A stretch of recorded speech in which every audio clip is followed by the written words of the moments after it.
नमस्कार, धर्म चर्चा में आपका स्वागत है। 3 अप्रैल 2026 से पवित्र वैशाख मास शुरू हो रहा है।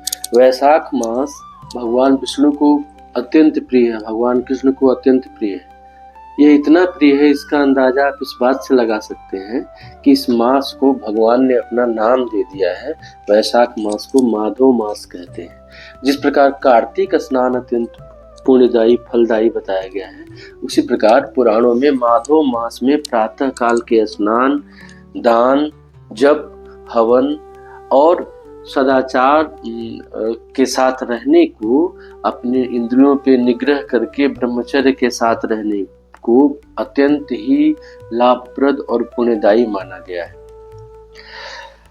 इस मास में कहा जाता है कि जो भी आप नियम पूर्वक यदि पुण्य इत्यादि करते हैं, अपने मन कर्म वचन को संयमित रख के, तो वह अन्य समय के किए गए पुण्यों से करोड़ों गुना ज्यादा होता है और वह अक्षय होता है।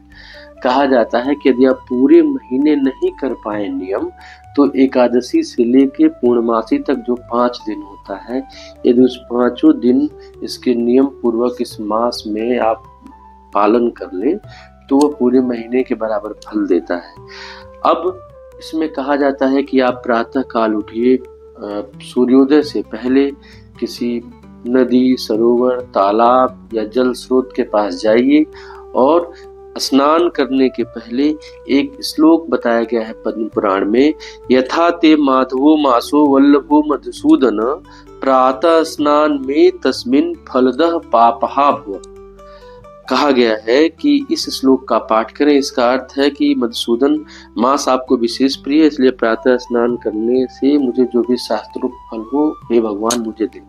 तो कुल मिला के आप ये समझें कि जिस प्रकार कार्तिक मास के अत्यंत महात्म्य है नहाने में, माघ मास का अत्यंत महात्म्य है नहाने में, उसी प्रकार जब वैशाख मास में सूर्य मेष राशि में होते हैं, विषुव की स्थिति होती है, अर्थात लगभग दिन और रात्रि बराबर होने लगते हैं, तब वैशाख मास में प्रातः स्नान का, दान, जप, तप, हवन का अत्यधिक महत्व हो जाता है।